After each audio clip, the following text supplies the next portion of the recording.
एक बार की बात है जब पृथ्वी पर मानव सभ्यता अपने शिखर पर थी। लोग उन्नति कर रहे थे, लेकिन अहंकार और लालच भी बढ़ रहा था।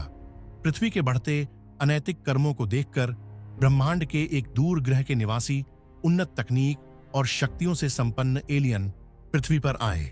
वे मानवता के विकास, व्यवहार और भविष्य के बारे में जानने के लिए उत्सुक थे।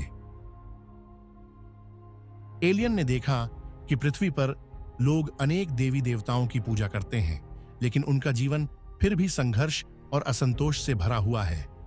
इस अनोखी स्थिति को समझने के लिए एलियन ने एक विशेष मानव से मुलाकात की, जो एक साधु था और हिमालय में तपस्या कर रहा था। साधु ने एलियनों को बताया कि भगवान ने धरती को सुंदर बनाया, लेकिन मानव ने अपने स्वार्थ में इसे दूषित कर दिया। एलियन ने सोचा कि अगर भगवान सच में हैं, तो क्यों वे मानव की मदद नहीं कर रहे। साधु ने कहा, भगवान ने हमें स्वतंत्र इच्छा दी है, वे हर जगह हैं, लेकिन हमें अच्छे और बुरे का फर्क खुद समझना होगा।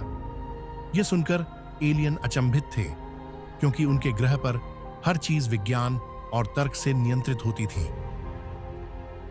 साधु ने एलियनों को समझाया कि मानव का मार्गदर्शन करने के लिए भगवान ने धर्म, योग और ध्यान जैसे साधन दिए हैं, लेकिन मनुष्य उन्हें केवल बाहरी रस्मों तक सीमित रखता है। सच्ची आस्था और आत्मज्ञान की कमी है।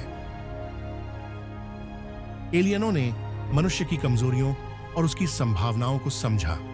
उन्होंने सोचा कि शायद किसी तकनीकी या मानसिक शक्ति से मानव की सोच में बदलाव लाया जा सकता है। इस पर साधु ने मुस्कुराते हुए कहा, बदलाव बाहरी से नहीं, भीतर से आता है। जब कोई अपने भीतर के अंधकार को देख पाता है, तभी सच्चे अर्थों में ज्ञान प्राप्त करता है।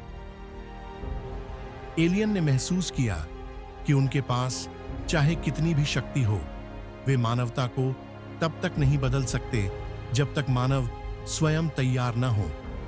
उन्होंने साधु से विदा ली और अंतरिक्ष में वापस लौट गए, यह निर्णय लेकर कि वे पृथ्वी पर नजर बनाए रखेंगे, लेकिन हस्तक्षेप नहीं करेंगे।